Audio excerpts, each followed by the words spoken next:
Bueno, pues vamos a orar, ¿sale? Amados Bien. Padre Celestial, Señor, qué gozo es estar estudiando tu palabra, Señor.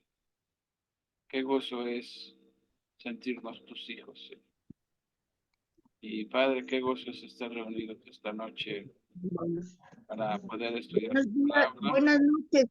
Buenos días. Te pedimos, Señor, que nos des, nos ilumines esta noche para poder entender tu palabra, Señor. Te agradecemos por ella. Te agradecemos por la vida de Armandito, de Manuelita, de Pati Uriel, de Brendy, Señor, y de todos los hermanos, Señor.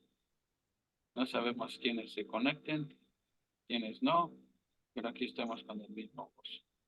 Dale iluminación a Armandito, recuérdale las cosas que él ha estudiado y danos a todos un corazón obediente, un corazón enseñable y, y gozoso, Señor. Todo esto lo pedimos en el nombre de nuestro Señor Jesucristo. Amén. Amén. Buenas noches, Manuelita. Buenas noches. Es que me agarró a media oración, pero buenas Sí, noches. perdón por interrumpir. No se preocupe, pero ahí se supone que iba a entrar Brenda a enseñar, pero no se ha conectado. Entonces, Armandito, como ex torero, está acostumbrado a ser espontáneo. Así que Bueno, adelante, Armandito. Es un capítulo corto, así que no tendremos problemas. Bueno, eso espero. Adelante, pues, Armandito. Bien, pues vamos a ver ese capítulo. Eh, Recordamos que la semana pasada pues vimos la profecía sobre Egipto y Ajá. ahora vamos a ver la profecía eh, sobre lo que es Egipto y Etiopía. Recordemos que la semana pasada habíamos mencionado que Etiopía era un pueblo de, de personas de color, muy grandes, muy fornidos, y habían conquistado a Egipto. La, a partir de su conquista, las siguientes tres dinastías, fueron etíopes,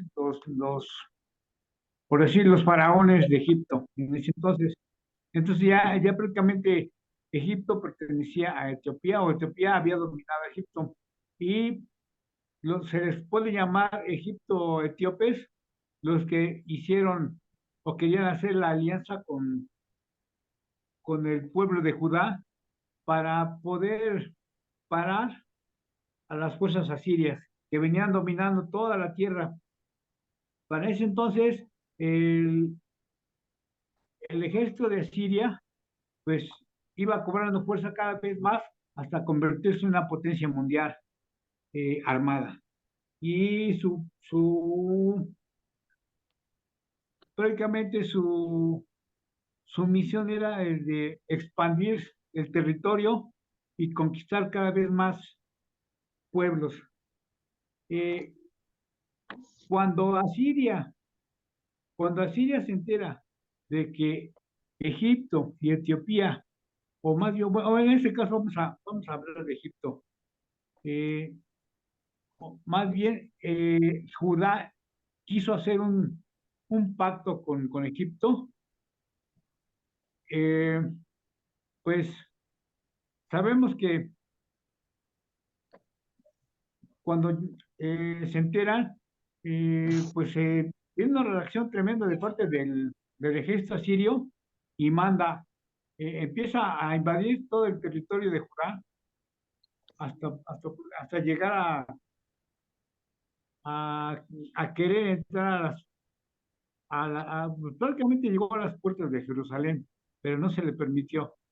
Dios no lo permitió, pero antes de eso, pues iba a haber señales. Isaías empieza a recibir por medio de la palabra de Dios este, lo que iba a suceder con los pueblos. El mensaje sí es hacia Judá. Les advierte que no deben de aliarse con ningún brazo humano, deben de depender simplemente de Dios para poder librarse de cualquier enemigo. Dios los iba a proteger porque es su pueblo escogido.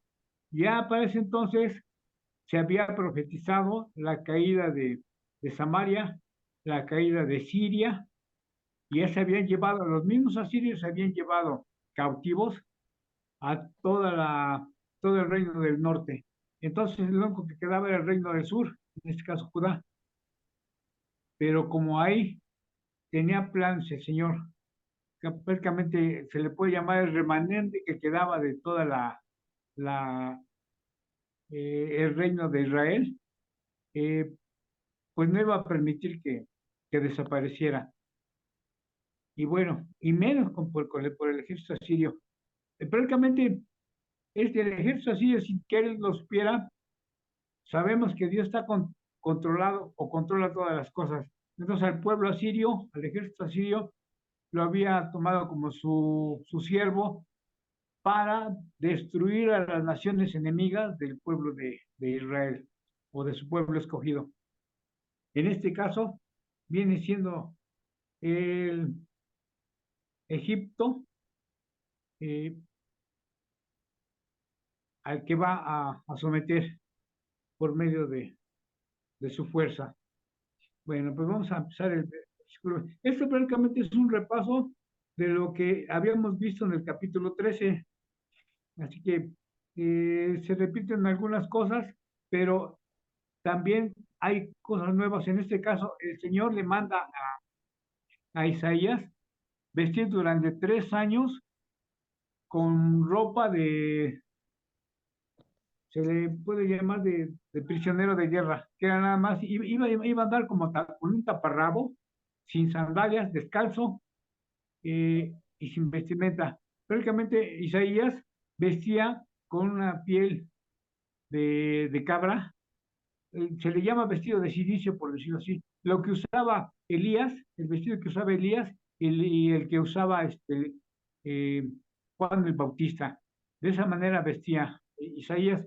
Pues en este caso le manda el Señor que se quite esa vestimenta y antes solamente con taparrabos, en señal de que así iban a ser tratados los egipcios y etíopes cuando fueran llevados en cautiverio a Siria.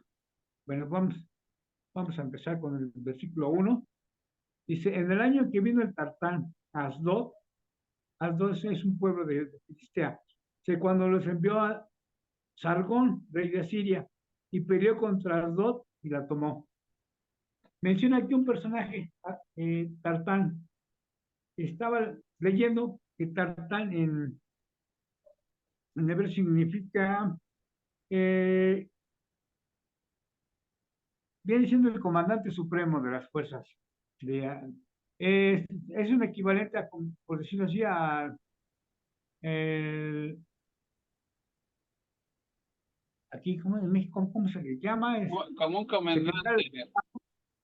como el secretario de la Defensa Nacional, por decirlo así. Yo como lo leí de prisa, pensé que decía Tarzán, pero dije, no, el hombre mono es otra cosa. Y sí, ese es otro cuate. Sin nada que ver. Sí, era como el comandante de las tropas. Parte de África. Este es un poco más. Adelante. Sí, Tartán. Dice, Isaías intercala una sección narrativa para retomar el capítulo del 18 que habíamos visto contra Etiopía y el 19 contra Egipto. Dice, algunos habitantes de Judá querían formar una alianza con esas dos naciones para sacudirse la amenaza siria.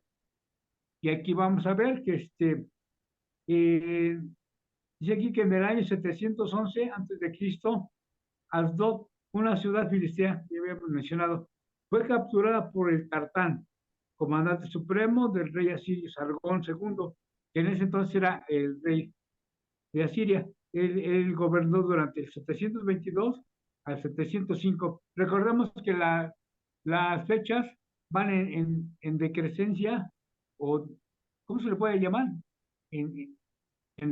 Hacia abajo. Vienen disminuyendo hasta Vienen llegar a disminuyendo. Cristo. hasta llegar, sí, exactamente. Entonces, la toma de Asdod fue una señal a los de Judá de que no podían confiar en alianzas extranjeras para protegerse, porque los asirios estaban seguros de que nada podía detenerlos. Bueno, eso es lo que corresponde al versículo 1. Ya vimos quién es Tartán, ya vimos que prácticamente cuando, bueno, estaba leyendo también en Armandito, otros comentarios, sí, Armandito, ya llegó Brendis. y digo, Mendy, muy bien, qué bueno. Le cedemos la palabra, pero gracias, Armandito, ibas muy bien. Pero a Brendis para eso le pagamos. Muy bien. Adelante, Hola, mi buenas querida noches. hermanita Brendis. Ya Ay, que Buenas noches. Armandito siempre entra de espontáneo cuando no llega el torero principal y lo hace muy bien y todo, pero le digo que no te robe tu ministerio. perdón, pero es que esta máquina está bien lenta, no, no, no. Hubieran visto ahorita la batallada, pero pues ya, ahí, espérenme. Ay, ¿sí me escuchan? Sí, Sí, sí, perfectamente. No hay problema, perfecto. Brendis. Ok, te Adelante. mandé las diapositivas si quieres exponerlas, si no, así Oye, ya. pero le decía a Armandito que no vi nada de diapositivas. Te ¿A qué las horas mandé a tu mandaste? WhatsApp. Sí, pero ¿a qué horas fue? Ahorita, te digo que está bien lenta, Ah, sí. déjame ver si puedo todavía. Si se puede, si no, pues Sí, ya. sí, sí. Lo dejamos así. A ver. Acabo que el capítulo es corto, son 6 Es bien versículos nada. cortito, pero está bien interesante. Y está muy interesante. Bueno, si quieren voy leyendo el... Sí, Brendis. Ok, Voy a tratar de obtener tus diapositivas. sí, gracias, Japo. Perdón. ¿Pueden leer el versículo 1 otra vez, Brendis? Por favor.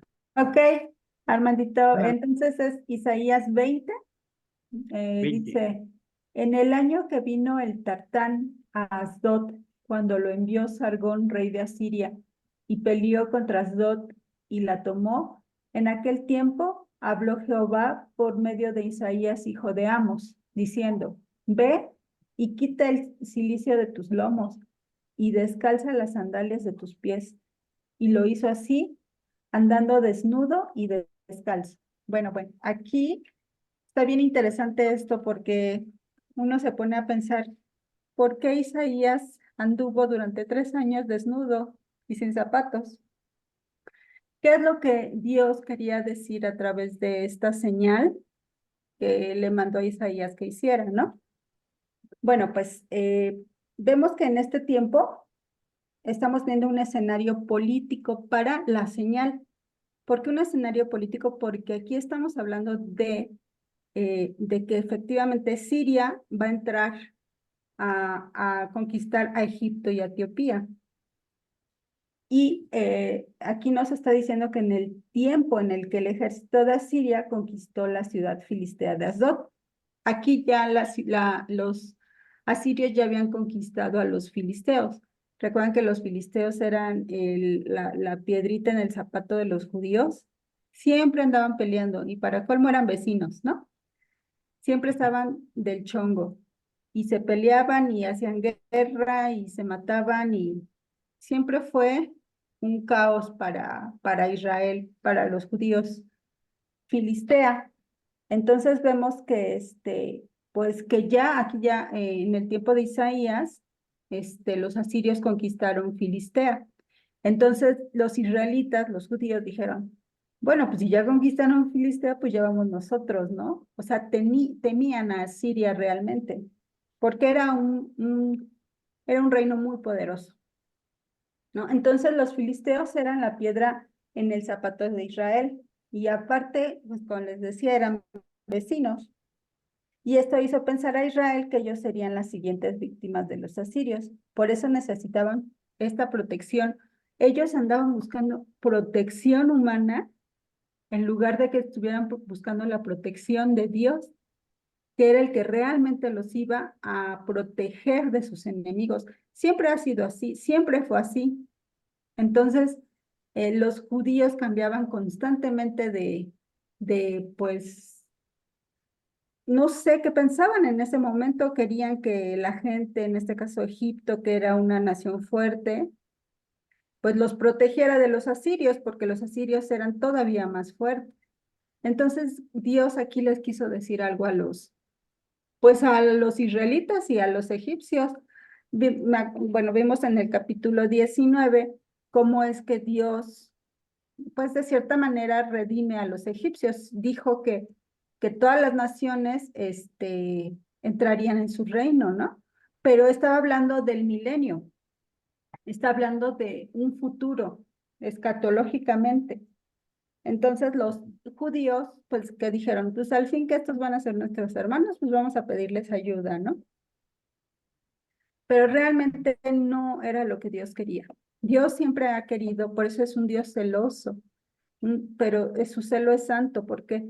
Porque Él quiere que nosotros los humanos lo veamos a Él como nuestra única y suficiente protección.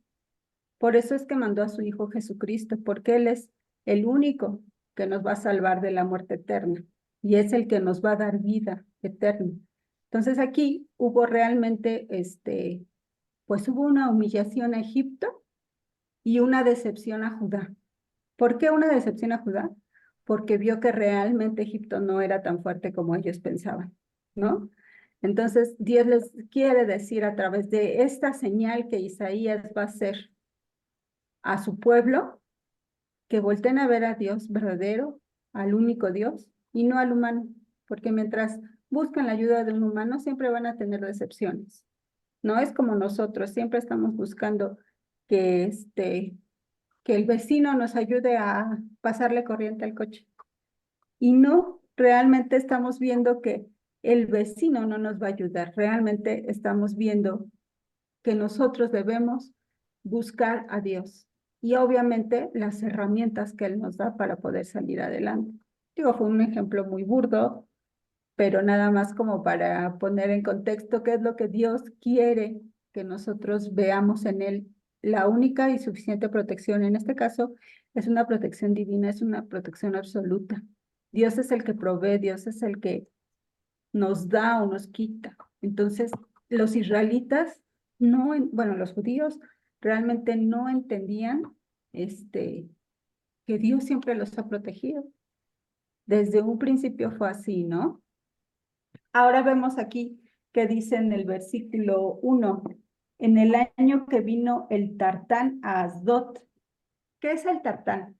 Yo investigué en Google y vi que el Tartán era, según los escritos asirios, indican que se aplicaba el título Tartán a los oficiales de alto rango, probablemente el que estaba inmediatamente por debajo del rey.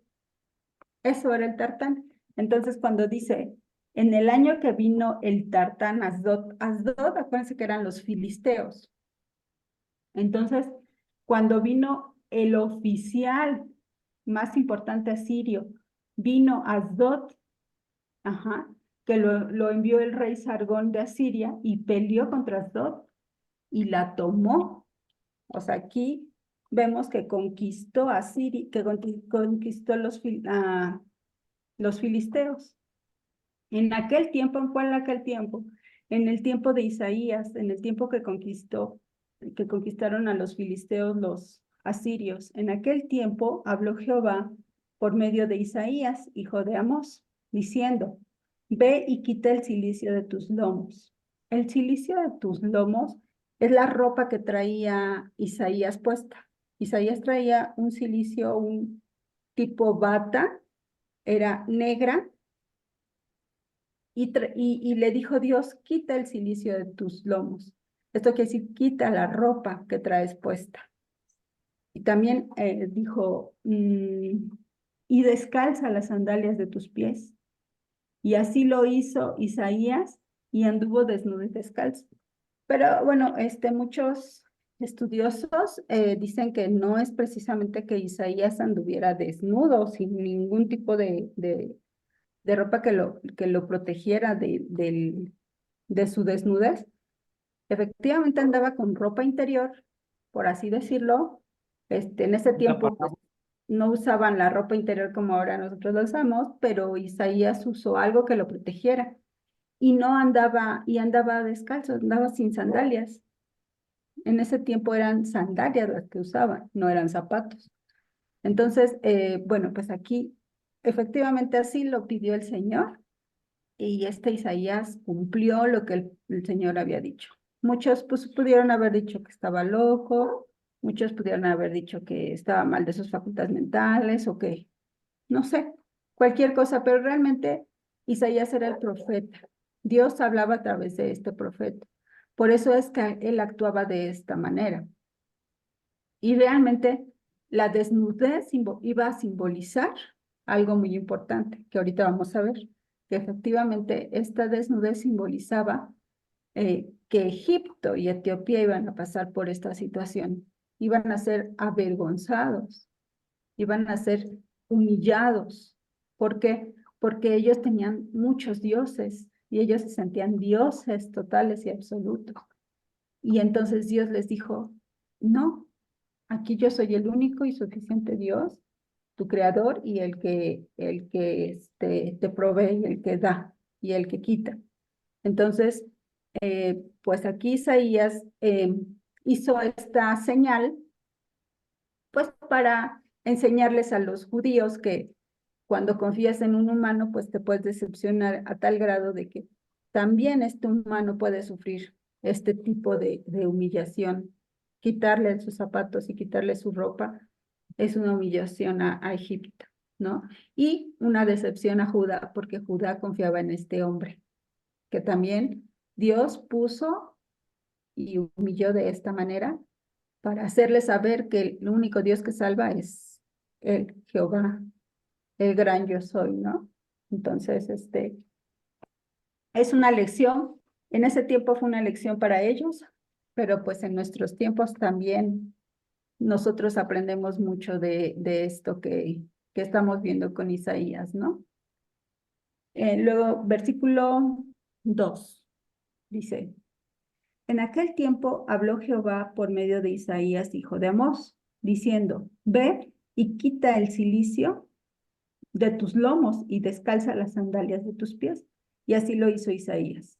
Anduvo desnudo y descalzo, que ya dijimos que no precisamente es que anduviera sin ropa interior, tenía algo que lo protegiera.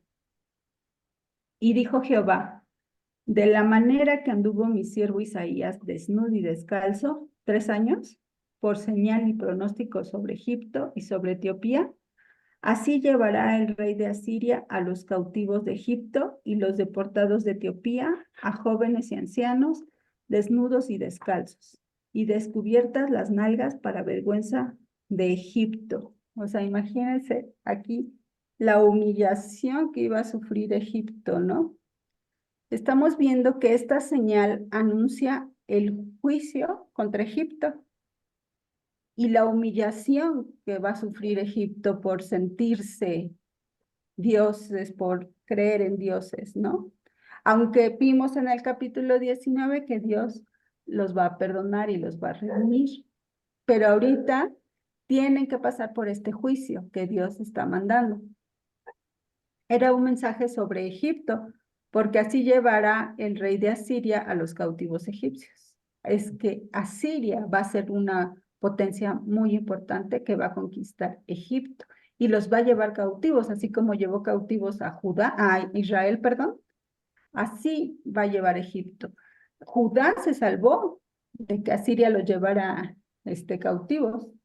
Sin embargo, no es que se salvó de que Asiria fuera, pero llegó otra nación más potente que Asiria, que los llevó cautivos. ¿Y por qué pasó esto? Pues porque Judá no entendía los mensajes que Dios les mandaba a través de sus profetas. Al contrario, no querían escuchar y hasta los mataban, ¿no? Sus mismos reyes los mataban. Isaías sufrió esta terrible muerte, ¿no? En contra del rey.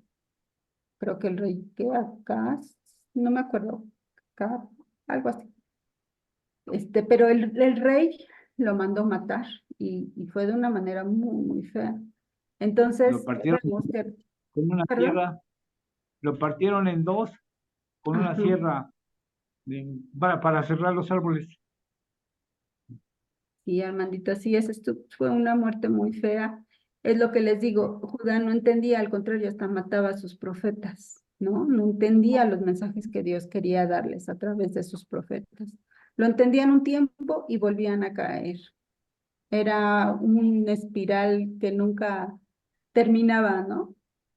Vemos que para vergüenza de Egipto, así los cautivos serán humillados, desnudos, sin sandalias, como prisioneros, y esto para vergüenza de Egipto. Versículo 4, así llevará el rey de Asiria a los cautivos. Ah, eso ya se los leí, ¿no? Versículo 5. Y se turbarán y avergonzarán de Etiopía su esperanza y de Egipto su gloria. Y dirá en aquel día el morador de esta costa: mirad qué tal fue nuestra esperanza, a dónde nos acogimos por socorro para ser libres de la presencia del rey de Asiria. ¿Y cómo escaparemos nosotros?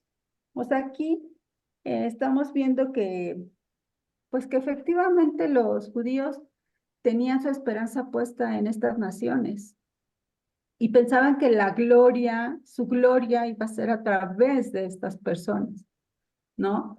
Pero vemos que no, que realmente el que da todo esto, esperanza, es Dios.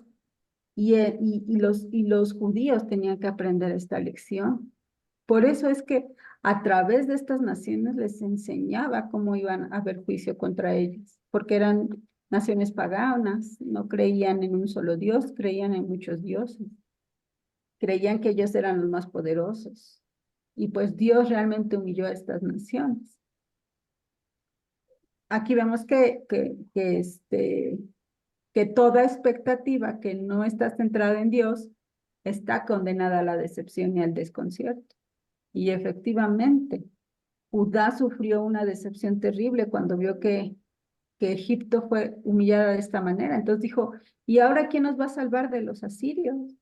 O sea, todavía seguían en su mentalidad de que un humano los tenía que salvar. No volteaban a ver al Dios que los ha salvado desde que los sacó de Egipto, desde que abrió el mar rojo, desde que les mandó el maná, las codornices, que les dio agua de una roca. No habían entendido realmente lo que Dios ha hecho por ellos. Y siempre las guerras, las batallas, realmente el que luchaba estas batallas era Dios. Y solamente a ellos les daba, eran los instrumentos que Dios utilizaba para acabar con estas naciones. Pero siempre hemos visto que los judíos, pues siempre andan no tenían estas armas que tenían los filisteos, por ejemplo. Ellos hacían el hierro y hacían unas espadas muy poderosas. Y los judíos no tenían este armamento.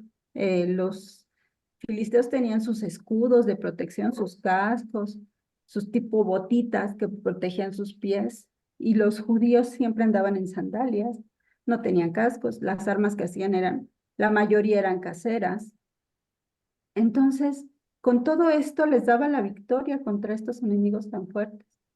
Y entonces, ¿cuándo iban a entender que el que realmente luchaba sus batallas y sus guerras era Dios? Y ellos solamente eran el instrumento para acabar con estas naciones, ¿no? Pues no, creo que no lo llegaron a entender, porque pues ya después vemos que Babilonia los tuvo que llevar cautivos porque no entendieron, seguían en el paganismo, en la idolatría, y no volteaban a ver al Dios verdadero, al que siempre los ha salvado de toda esta destrucción, ¿no? Entonces vemos que Isaías tuvo que hacer esta dramática señal de que andaba 3 años desnudo y sin sandalias. Ajá. Y esto le va a mostrar a Judá cuán vano era hacer que Egipto fuera su esperanza y su gloria. Bueno, vemos que ellos sufrieron una decepción y vemos que realmente, pues no somos nada ante Dios, ¿no? Somos, pues, unas hormiguitas, porque solamente Dios es el que da esa esperanza, esa gloria para poder luchar contra nuestros enemigos, ¿no? Ahora nosotros quizás no luchamos con espadas o con balas. Realmente nuestra espada es la palabra de Dios. Nuestra espada es el escudo es la palabra de Dios, que nos va a proteger contra el gran enemigo que tenemos, que es Satanás, la carne y nuestra propia concupiscencia, ¿no? Entonces, El mundo. exacto, nosotros luchamos contra huestes, de maldad, ¿no? Pero ¿cómo? Con nuestra espada, que es la palabra de Dios, y nuestro escudo. Versículo 6. Y dirá en aquel día el morador de esta costa, qué tal, mirad qué tal fue nuestra esperanza y a dónde nos acogimos por socorro para ser libres de la presencia del rey de Asiria. ¿Y cómo escaparemos nosotros? Bueno, pues aquí, si quieres cambiamos de diapositiva, por favor, Jacob. Ya estoy en las 7, Brandis. Ah, ¿ya acabamos? Digo, voy tratando de seguirte, pero No te ¿no preocupes, ya. necesitas las 6? Ahí está las 6. Ah, ok, mensaje. Ajá, sí, no, pues creo que ya realmente dimos el mensaje, medular, lo que realmente Dios quiso decir a través de estas señales que Isaías estaba haciendo para los judíos en ese tiempo, pero también esta es una enseñanza para nosotros en la actualidad, ya que vemos que efectivamente nuestra esperanza debe radicar en el único Dios vivo, en Jehová, en Jehová de los ejércitos, en nuestro creador, que es Dios, ¿no? Aquí vemos que Judá podría estar aún más tentado en buscar ayuda a Egipto, pero Isaías, con su dramática señal de los 3 años, le muestra a Judá cuán vano era ser de Egipto su esperanza y su gloria. Entonces vemos que realmente este mensaje aún no llega a nosotros en nuestro tiempo y debemos aprender algo al respecto, ¿no? ¿Ustedes qué piensan? ¿Por qué Dios, con lo que ahorita vimos, obviamente, con este capítulo, por qué Dios le mandó a Isaías que se quitara el cilicio de sus lomos y quitara de sus pies estas sandalias? ¿Recuerdan a Amos? ¿Recuerdan quién es Amos? Vamos. Oseas, perdón, a Oseas, cuando le dijo a Dios que tuviera que andar con esta mujer, que la prostituta. Exacto, también era una señal bien difícil, o sea, realmente,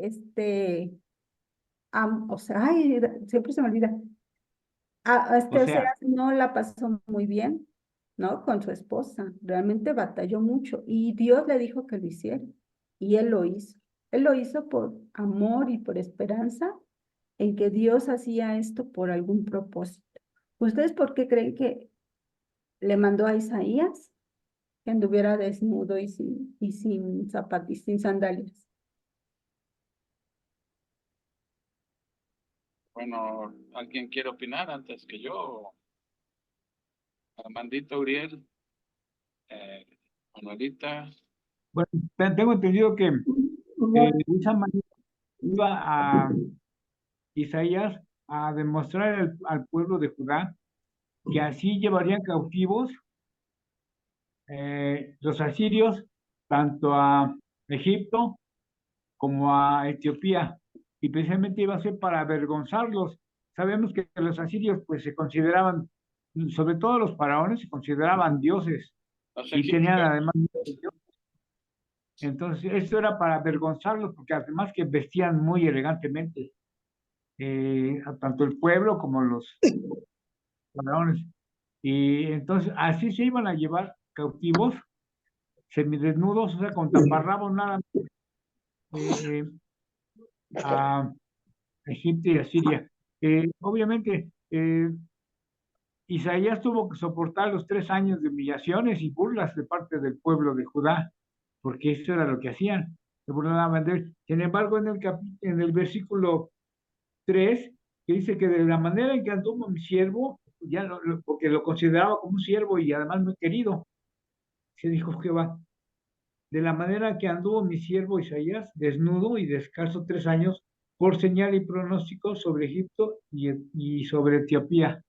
Eh, eh, Sabemos que el Señor eh, quería mucho a Isaías, este, y Isaías obedeció. Isaías también lo quería, lo consideraba un amigo, ¿no? Prácticamente el Señor a Isaías. Isaías obedeció a pesar de las burlas, pero era para que se diera cuenta el pueblo eh, hebreo que alzara la vista hacia Jehová para depender única y exclusivamente de Dios, no de las personas. En este caso, no de ejércitos extranjeros, por decirlo así. Esa es mi opinión. A ver, Sí, más que nada, como dice, perdón, Armandito ya pues, puede ser repetitivo, era para desgracia y humillación para el pueblo de Egipto. Ese es mi comentario pequeño. Adelante, Juan Carlos. tengo una pregunta para ustedes. Piensen muy bien la respuesta porque esta noche puede ser la noche de su consagración.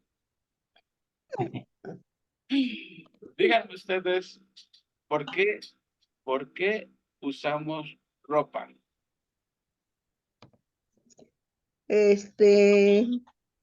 Bueno, pues como antes, que Adán y Eva andaban desnudos porque no conocían la malicia ni nada. Entonces nosotros usamos ropa porque sí conocemos la malicia, lo malo, sabemos qué es lo malo y a pesar de todo, pues sí seguimos, así como los israelitas que pensaban que el hombre los iba a salvar y no pensaban en Dios. Entonces eso viene desde la primera, desde el Génesis. Exactamente, Manuelita. Exactamente. Porque nos avergonzamos de nuestros cuerpos, de nuestra desnudez Nos ante La Dios. conciencia del pecado. Exactamente. Sí, sí. Usar ropa es un recordatorio de nuestro pecado. Recuerden, Así es. Adán y Eva, como dijo Manuelita y dijo bien, antes de la caída, Adán y Eva andaban desnudos y dice la palabra, y no se avergonzaban. Después de la caída, se avergonzaban de sus cuerpos y por eso se cubrieron sus cuerpos con hojas de lo que haya sido. ¿Sí? Y desde entonces nos vestimos y el usar ropa es un recordatorio de que el hombre ha pecado. ¿Sí? Y es, digo, para cualquiera es vergonzoso. O sea, imagínate a ti que te llevaran desnudo ahí desfilando, órale, vas preso desnudo. eh, es algo que te vean desnudo, digo, salvo que tu esposo o tu esposo te vea desnudo, pues es lo más normal. Pero de ahí en fuera sí nos da vergüenza, nos da vergüenza. Y esto no es más que el recordatorio de que el hombre pecó. El usar ropa es el recordatorio de que el hombre pecó. ¿Sí? Y bueno, nada más quería, porque dice la palabra aquí en Isaías, dice, textualmente dice, enseñando las nalgas. Que yo pues, hubiera puesto, si hubiera sido Isaías, hubiera usado un eufemismo y hubiera puesto las pompis para que no sonara tan fuerte. Uso la palabra como es, las nalgas. Entonces, como decían ustedes, puede ser que iban verdaderamente desnudos, o Isaías, o como dicen algunos comentaristas, y quizás pueda ser, era un taparrabo. Con un taparrabo, pues ocultan sus genitales, pero las nalgas, como dice la palabra de Dios, están a la La vista. desnuda. ¿Y qué era esto? Una señal de vergüenza. Más que la desnudez, o más allá de la desnudez, era la humillación que iba a hacer Dios con estos pueblos, ¿no? Entonces, bueno, eso es viendo lo de la desnudez. Mi pregunta es, ¿Qué nos enseña esta profecía? Que ya lo vimos con Egipto, bueno, todas las profecías que hemos visto, pero especialmente con Egipto, Etiopía, Judá. ¿Qué nos enseña esta profecía? Porque finalmente es a lo que tenemos que llegar. ¿Qué nos quiere enseñar Dios con esta profecía? No que sea nada más un meramente conocimiento intelectual. ¿Qué aprendemos de esto? 6 versículos, es un capítulo cortito, pero hay mucha enseñanza. Entonces, mi cuestión es, ¿qué nos enseña esta profecía? Bueno, yo pienso que nos enseña que hay que confiar primero en Dios, no en los hombres, porque los hombres terminan traicionándonos y Dios no. Manuelita, esta noche usted viene como navaja de rasurar. Y me da gusto, la verdad.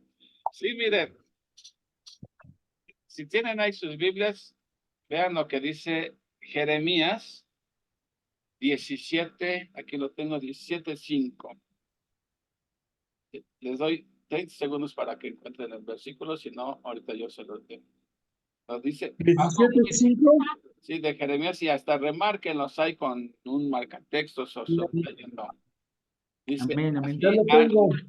así ha dicho Jehová, maldito el varón que confía en el hombre y pone carne por su brazo y su corazón se aparta de Jehová.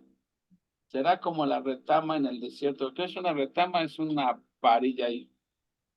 Será como la retama en el desierto y no verá cuando viene el bien, sino que morará en las sequedales, en el desierto, en tierra despoblada y deshabitada. ¿Para quién está dicho esto? Para alguien que confía en el hombre. ¿Sí? Es tremenda cosa confiar en el hombre, porque como dijo Manolita, el hombre somos traicioneros, mentimos, nos desdecimos, decimos una cosa y al rato hacemos otra, ¿no? Pero con Dios no pasa eso. Entonces, por eso dice Dios, maldito el hombre que haga esto. Ahora vean el 7. Bendito el varón que confía en Jehová y cuya confianza es Jehová. Porque será como el árbol plantado junto a las aguas, que junto a la corriente echará sus raíces, nos recuerda el Salmo 1, y no verá cuando viene el calor, sino que su hoja estará verde, y en el año de sequía no se fatigará ni dejará de dar fruto. Bueno, y me gusta hasta el 9, se los voy a leer. Engañoso es el corazón más que todas las cosas y perverso. ¿Quién lo conocerá? Yo, Jehová, dice el Señor, que escudriño la mente, que pruebo el corazón para dar a cada uno según su camino, según el fruto de sus obras. Yo creo que esto que se está diciendo Jeremías acaba de reforzar lo que está diciendo Isaías, ¿sí? ¿Cuál era el problema aquí?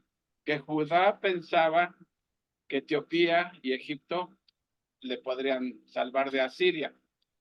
Y Dios les está mostrando gráficamente que eso es una insensatez, ¿sí? Y por eso manda a Isaías que 3 años antes esté profetizando desnudo, descalzo, ¿sí? Pero no tanto para que los egipcios y los etíopes captaran, era para el propio pueblo de Dios, para Judá, para que se dieran cuenta de que después que Dios derrotara a Egipto y a Siria, a Egipto y Etiopía, Etiopía. ajá, exacto, dijera, ¿y estos eran los que nos iban a defender? No, pues, estábamos mal, ese era el propósito, ¿no? ¿Estamos o no estamos de acuerdo con esto? Sí. ¿Sí? Sí. Ahora, Sí, pero aquí vemos que realmente eh, a lo que voy es que el hombre, a final de cuentas, termina siendo destruido, o sea, no hay nadie más poderoso que Dios porque nosotros como hombres, pues nos morimos, eh, nos pueden matar, nos podemos caer en enfermedad y confiamos en el hombre que es como nosotros, o sea, un ciego guiando a otro ciego, ¿no? Pero realmente aquí Dios lo que quería decirle a Judá era, le decía lo que le iba a pasar a Egipto y a Etiopía, pero para que ellos vieran que Él era poderoso y que también a ellos les podía pasar si ellos seguían en obediencia, en desobediencia. Como Claro. esa de cuando le digo a Pedrito para que escuche Juanito, ¿no? Claro, exactamente. Aquí la lección es, debemos confiar única y exclusivamente en Dios. Amén. No hay otra. Ahora, nosotros, a ver, hay gente hoy en día que dice creer en Cristo, pero al mismo tiempo está confiando en sus obras. Entonces, aquí, ¿cuál es el problema? No está confiando en otra persona, no está confiando en otra cosa, pero está confiando en sus obras. ¿Qué nos indica esto? Que está confiando en él mismo. ¿Sí? Ujú. Y eso es un gran error. ¿Sí? No podemos confiar en Dios y al mismo tiempo confiar en nosotros mismos con las obras que nosotros estamos haciendo.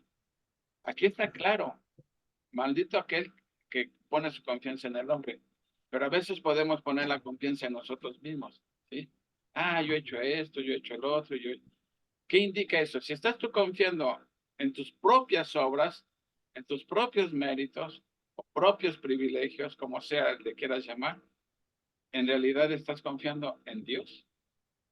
No, Es evidentemente. toda vanidad. O sea, Dios no comparte su gloria con nadie. Dice, yo soy, toda la gloria le Único. pertenece al Señor, sí, le pertenece al Señor. Entonces, cuando nosotros nos atribuimos un mérito, en realidad le estamos robando algo de gloria al Señor. Y nos estamos haciendo como corredentores. Ah, ya Dios hizo lo suyo, o Cristo hizo lo suyo, y yo hago mi parte. No, eso no funciona así. Cristo lo hace todo. ¿Sí? Entonces, Amén. así es como estamos a veces nosotros haciendo alianza también, con algo que no es de Dios. ¿Sí? Y aquí la profesión nos enseña que hacer alianza con alguien o poner confianza en alguna alianza no funciona.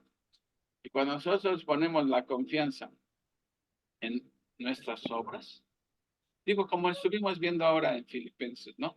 El mismo Pablo que tenía tantas razones para decir, yo me merezco el cielo, ¿sí? Soy esto, hice esto, y etcétera, etcétera, etcétera.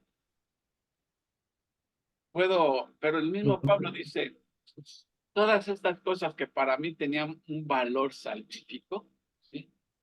Ahora las considero como que, a ver si recuerdan eso, Basura. basura, y más Ah, específicamente del estiércol, griego, estiércol, popó, popó. todo lo que consideraba Pablo como algo valiosísimo, después de conocer a Cristo, darse cuenta que a pesar de todos sus méritos, de todos modos, seguía siendo un pecador, seguía siendo orgulloso, y además que Cristo lo estaba salvando por pura gracia, no por mérito. Amén. ¿A qué conclusión llegó? Todo lo que tenía yo como ganancia, lo he considerado como pérdida, ¿sí? Y lo tengo por basura.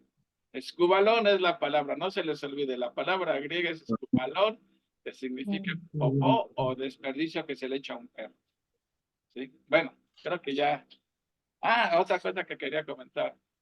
A veces Dios nos pide cosas difíciles. A Isaías le resultó fácil andar desnudo. ¿Le habrá No, resultado no. fácil como si pensara que estaba en una playa nudista? Sufrió humillación, Claro, vergüenza. se burlaban de él y todo, ¿sí? Ya se equivocó de playa, esas playas están en Oaxaca o no sé dónde hay esas playas, pero fue vergonzoso algo. Sin embargo, estaba obedeciendo a Dios. Y a veces Dios nos pide hacer cosas difíciles. Denme un ejemplo de una cosa difícil que nos pida Dios hacer, que sí nos cuesta trabajo hacer.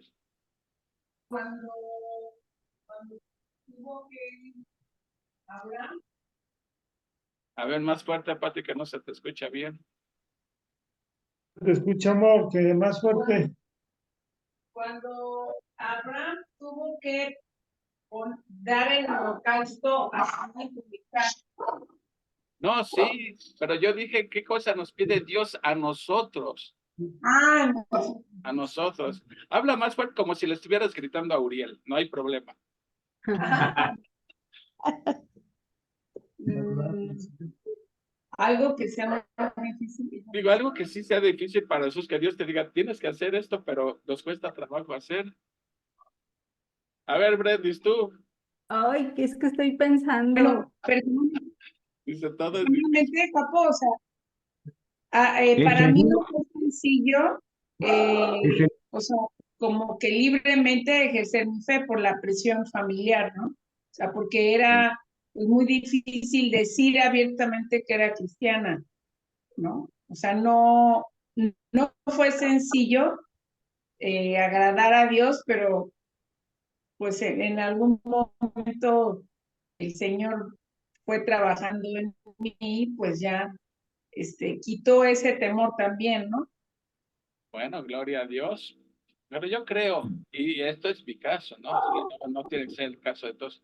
Yo creo que lo más difícil es que Dios nos pide que perdonemos al que nos ha hecho daño. ¡Újole, Julita!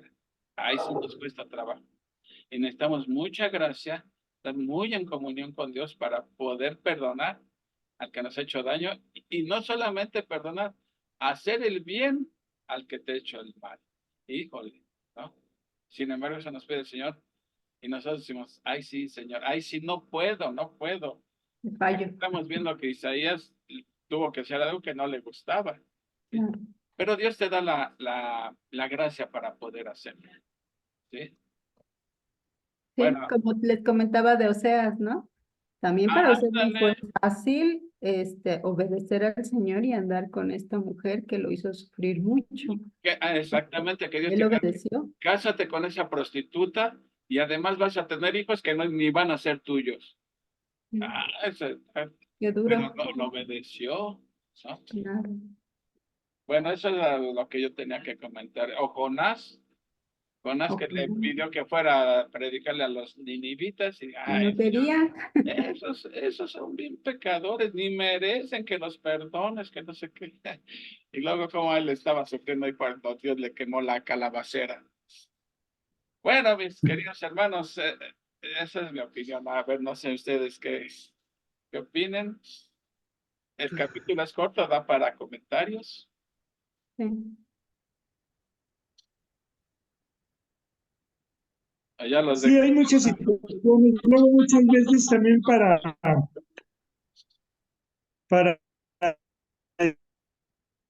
este, Se te está cortando el audio, Uriel. en donde trabajo, pues, me ha tocado, ya me distraigo, sí. A ver si. A ver, ¿qué hable otro? Y ahorita yo hablo porque sí se está. No, se te está yendo el audio. A ver.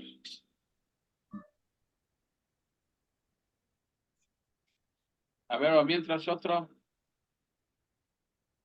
Bueno, aquí es me que es bien que difícil perdonar al que te hizo mal a tu enemigo, pero si tú, porque sí, a mí me ha costado trabajo perdonar, inclusive a mis hermanos.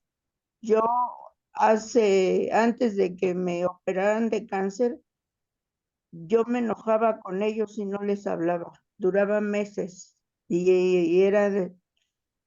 pues estaba mal, yo lo sé, pero siempre, ahora discuto con ellos, pero luego les estoy hablando como si nada. Pero sí es algo difícil.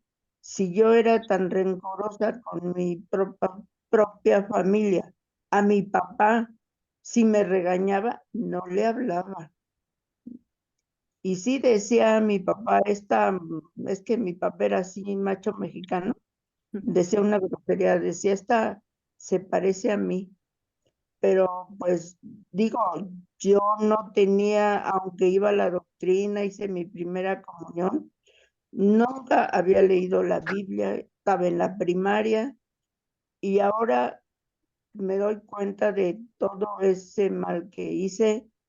Inclusive mis papás no me compraban el libro de la primaria y los que me hacían lo que dicen ahora el bullying, pues yo esperaba que se descuidaran y me robaba su libro, ¿no?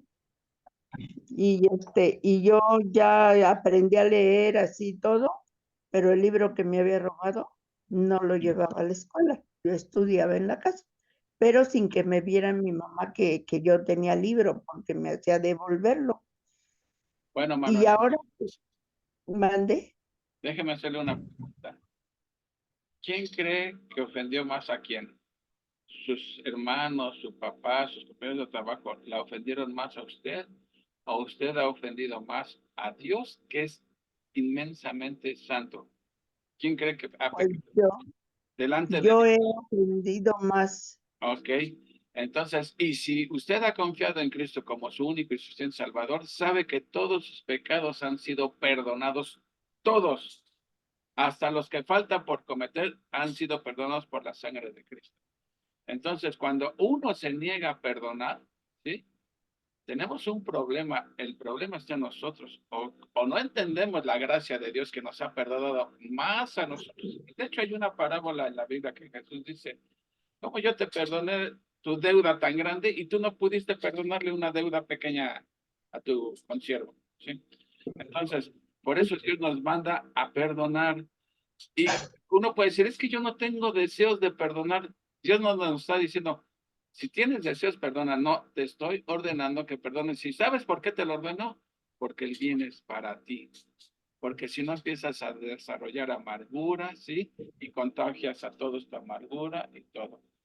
Y además, cuando perdonamos, estamos obedeciendo a Dios, ¿sí? Y eso trae gloria a Dios, ¿sí? Y usted recibe bendición por haber hecho eso. Entonces, aunque sea algo difícil, hay muchos beneficios, ¿sí? Simplemente poner en la balanza quién ha pecado más contra quién, ¿no? Entonces, cuando uno perdona, glorificamos a Dios. Y si nos negamos a perdonar, estamos glorificando a Satanás que entonces, ¿por qué es importante eso? Dios todo lo que nos manda a hacer es por nuestra vida. Que acepto que cuesta trabajo, pero no es cuestión de sentir el deseo. Ahora, perdonar no significa olvido lo pasado, ¿no? No. Quiere decir que el caso se lo entrego a Dios. Yo le entrego el caso a Dios, ¿sí? Renuncio a mi derecho a vengarme. Eso es importante. Renuncio al derecho a vengarme, dejo el caso en las manos de Dios, ¿sí? Y ahí está el perdón. No quiere decir que me ofendiste y mañana te hablo como si nada. No, porque el perdón trae consecuencias. Cuando el pueblo de Dios pecaba, Dios los perdonaba. Cuando clamaban arrepentidos, pero las consecuencias se las dejaba, ¿sí? Entonces es igual con nosotros, que nos ha perdonado o cuando nosotros hemos ofendido a alguien. Sabemos que nos pueden perdonar, pero las consecuencias las tenemos que asumir, ¿sí? Entonces, bueno, creo que ya me salí hasta el... Oye, Japón, me acuerdo ahorita mucho del caso de un pastor argentino de una iglesia que un señor atropelló a su hija y la mató, Ah, y sí, ellos decidieron perdonar al señor, pero las consecuencias se quedaron, él se quedó en la cárcel. exactamente. Y te voy a decir de quién estás hablando, de mi querido hermano Leo Digilio. Sí, Leo, sí es cierto. Digilio, sí. Yo pensaba en la carrera del cristianismo, y fue algo que me impactó. ¿Cómo Sí, alguien puede ser capaz de hacer eso? Y vemos que sí se puede vivir la vida cristiana, pero hay que ir madurando, ir en comunión con el Señor y todo, ¿sí? exacto. Porque normalmente la carne dice, a mí el que me la hace, me la paga. Me paga, y a mí no me haces eso. Sí, lo paga. Y en el camino, como dicen, arrieros somos y en Y el en el camino camino andamos. andamos. No, no, en la vida Ojo, cristiana no aplica eso. este, Ojo por ojo y diente por diente, sí. La Sí, ley del talión. La ley del talión. Pero fíjense que la ley del talión ha sido malinterpretada. Piensan que, tú me hiciste daño, de acuerdo a la maldad que me hiciste, yo te voy a regresar con la misma maldad. No, esa ley no, fue hecha para que no se exagerara en el castigo. A lo mejor tú me mataste mi gallina, mi gallina y yo quiero que me entregues ahora una res.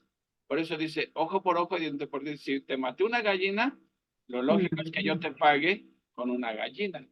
Para ser el propósito, no para que abusaran a la hora del castigo. ¿Sí? Ya. Así, ese fue el verdadero significado Sí, de la... porque es bíblica, ¿no? La ley de Itán. Sí, sí, es bíblica, viene ahí en Éxodo, ¿dónde viene? En Éxodo. Son Sí, expertos en la Biblia, díganme en dónde está. Pero sí lo dice la Biblia. sí, sí, es bíblico. Sí. Bueno, ¿algo más que quieran decir, mis queridos hermanos? Pues no, ya lo dijiste todo. Lo dijimos entre todos. Y sí, y realmente Isaías, pues para Isaías no fue fácil andar desnudo, pero él obedeció. Entonces para nosotros no es fácil perdonar, pero debemos obedecer y perdonar. No es opción, es Mira, obedecer a Dios para glorificarlo a Él. Y como dices, Él lo hace por nuestro bien, para que nosotros no nos llenemos de amargura. exactamente. Mira, tanto el perdón como el amar no es algo que si tienes ganas o no. Es una cuestión de decisión. Yo decido perdonar, yo decido amar, ¿sí?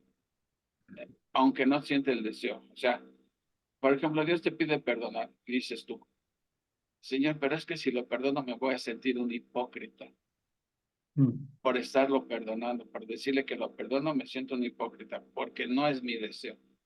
Bueno, Dios te está diciendo, tú perdónalo, tú renuncia al derecho de vengarte, ¿sí? Y no importa si tienes deseos o no. Después de que lo hagas te vas a sentir mejor, ¿sí? Porque imagínate, son las 5 de la mañana y tú tienes que ir a trabajar. Suena tu despertador a las 5 de la mañana y vas, te paras frente al espejo y ¿qué haces? Ay, nanita, poco esto soy yo. No tienes ganas de ir a trabajar, quisiera seguir durmiendo, Dormir. pero tienes que ir a trabajar. ¿A poco eso te hace hipócrita? Hacer algo que no tienes ganas. Eso no te hace hipócrita, estás siendo responsable, ¿sí? Entonces aquí no te hace hipócrita, te está haciendo obediente a Dios. Por eso los sentimientos no son buenos para tomar decisiones. O sea, el corazón es engañoso. Entonces, Y si yo me baso en perverso. lo que Engañoso y dice mi perverso. sentimiento, pues no voy a obedecer. Claro, sí, la vida cristiana no es cuestión de sentimientos, es cuestión de obediencia a la palabra y aunque nos esté pidiendo algo difícil, tenemos que obedecerlo. Claro. Y cuando lo obedeces, por lo que sea, traes gloria a Dios, ¿no? Bueno, ya caí ya. Sí, te da gloria a Dios, pero también te da paz, te da paciencia, te da gozo, te da tranquilidad. Todo eso es bien cierto lo que acabas de decir. Le quita un peso de encima, perdón. Sí. Y evita que no te amargues, porque persona amargada, ay, que ni te la pongan una amargada. ¿Sí? Porque a veces contagia hasta su amargura. Y acuérdense, bueno, la carta que estamos estudiando ahorita en la iglesia, Filipenses, no es la carta del gozo. Como Pablo nos explica cómo podemos gozarnos independientemente de las circunstancias. Bueno, ¿algo más? Si no, ya nos vamos. Todo bien. Bueno de que el capítulo fuera cortito porque nos da tiempo de poder Platicarlo más. Sí. Sí. Bueno, Uriela, pues ya te paso el micrófono. No, pues vamos entonces a hacer una oración para despedir el estudio. Pues vamos a orar y Señor Padre bendito, a ti te damos las gracias, Señor mío, por los siglos de los siglos, Señor mío, por todo lo que haces, estás haciendo por cada uno de tus hijos, Señor Padre bendito, por los que te hemos aceptado a tu bendito Hijo Jesús como nuestro único y suficiente Salvador, Señor Padre bendito. Te pido, Señor Padre, que seamos fieles, Señor mío, que seamos obedientes a tu palabra, Señor mío, que no tengamos temor de nada, Señor mío, que tengamos confianza en ti, porque tú todo lo puedes, Padre bendito, si es tu voluntad, Señor Padre Santo. Gracias por estar con nosotros en el Espíritu, Señor Padre Santo, que nos redarguye, Señor Padre bendito, nos das la oportunidad de poder estudiar tu palabra, de de poder orar también, Señor Padre bendito, para que podamos entender tu mensaje, Señor Padre bendito, para amar a los demás, para poder perdonarlos, Señor mío, para poder, a través de eso, para poder tener gozo, Señor mío, paciencia. Gracias, Señor mío, por este estudio de Isaías, Señor Padre bendito, gracias porque has puesto palabras en Brenda para que pudiera dar el estudio, Señor Padre, y pudiéramos entenderle, Señor mío. Gracias por todos los comentarios que hicimos, Señor Padre bendito, que son de gran ayuda para nosotros, Señor mío. Da y quitar toda traba para que pudiéramos estar aquí, Señor Padre Santo. Ser obedientes, Señor mío, como tú lo mandas, Señor mío. Gracias. Te pido que esta noche podamos descansar, Señor Padre bendito, y que estemos gozosos en tu bendito Hijo Jesucristo, Señor. Te lo agradezco todo esto en nombre de tu Madre Jesucristo. Amén. Amén, amén. Pues Amén. gracias a cada uno de Amén. ustedes. Ya vamos en el capítulo 20 de Isaías. Ahí pianita, ¿verdad? Ya, ¿Cuántos capítulos tiene Isaías? 66. Ay, contestaste Ay, rápido. a la mitad. Es fácil aprenderse cuántos capítulos son, porque es lo mismo que tiene de números la Biblia. La Sí. Biblia tiene 66 libros y 66 capítulos tiene Isaías. Vamos, 20, ya casi la tercera parte. Ahí pianita, a lo mejor la acabamos dentro de un año, pero está siendo de mucha utilidad, la verdad. Nunca me había puesto yo a estudiar Isaías así. Bueno, que ustedes son los que la están dando, ¿no? Pero No, pero estoy yo aprendiendo. pienso que ahorita que nos diste esta aplicación para nuestra vida, me puse a pensar, dije, qué tesoro tan grande es tener un estudio donde aparte de aprender la palabra de Dios podemos tener una aplicación. Es un tesoro que quizás muchos no valoran, pero que Dios nos da la oportunidad de tenerlo. Entonces, qué estudio tan padre, porque no solamente aprendemos la palabra, sino tenemos una aplicación a nuestras vidas. Déjenme decirle rápidamente algo. Al cabo tenemos tiempo. Algo que aprendí yo, el tiempo que fui al seminario, es que dicen que una predicación o una enseñanza es como un viaje en avión. ¿Qué quiero decir? A veces un avión despega perfectamente. Las condiciones en el vuelo son perfectas. Pero a la hora de aterrizar, ¡pum!, caballea y todo, algo falló. ¿Sí? O a veces el despegue es difícil, el vuelo es tranquilo y el aterrizaje es tranquilo. O a veces las condiciones del vuelo son las que... Bueno, una predicación debe ser un buen despegue. Un buen despegue quiere decir un anzuelo que haga que capte la... Alguien dijo, si a los 5 minutos no has captado la atención de los que te están oyendo, ya no te pusieron atención en toda la enseñanza o en toda la prédica. Entonces, ese es el despegue. Luego, desarrollar el tema. Y luego el aterrizaje es la aplicación, porque finalmente eso nos debe finalmente ese es el propósito. O sea, de nada me sirve que entendamos que Isaías anduvo desnudo y que hay de ti Etiopía y Egipto. Ajá, ¿y qué tiene que ver eso conmigo? Ah, entonces la aplicación es el aterrizaje, ¿sí? O sea, despegar bien, el desarrollar bien el estudio y finalmente aplicarlo, porque si no, nos quedamos, pues, está muy interesante, pero ¿y qué Y tiene que ver luego, esto conmigo? Y, ajá, y aquí gracias a Dios que vemos cómo aplica esto a nosotros, ¿verdad? exacto, Así es. gracias. Gracias a Dios. Bueno, pues iba a decir, pues Uriel vuelve a orar. Que descanse, que Las descanse. veces son necesarias. ¿Perdón? Digo, las veces que sean necesarias hay que orar. Sí, claro. Y pues nos vemos el próximo domingo. Acuérdense que va nuestro hermano Salvador a la iglesia, ¿sí? Como les digo, pórtense bien ese día. Oye, si hay despensa, ¿verdad? No. Ay, Uriel, qué bueno que me acuerdas. Es el día de despensa, ¿verdad? Y Sí, ya es fin de... No, no, porque es 23 y luego tenemos el 30. Es hasta el 30, Ok. ¿sí? Bueno, pero si la tienes, la llevas Bueno, y sí, la porque guardamos. luego se nos anda olvidando. Oye, y les iba a decir, de 23 está Salvador y yo termino el día 30 con Filipenses. Y les doy una primicia. El siguiente domingo, normalmente cuando termino un libro, hago un tema libre. Quiero predicar sobre la enfermedad, ¿eh? Porque veo tantos enfermos, incluso yo entre ellos, pero a veces pensamos que si estoy enfermo, Dios está enojado conmigo o algo hice. Y vamos a ver cuál debe ser nuestra actitud como cristianos acerca de la enfermedad. A veces la enfermedad te la manda Dios para prevenir pecado, ¿sí? O como pensaban los discípulos, este ciego estaba ciego porque pecaron su papá o pecó su abuelito o su abuelita era Hermelinda Linda, ¿qué pasó? Y dice, esta enfermedad es para la gloria. O sea, hay muchas razones por la cual nos enfermamos, ¿sí?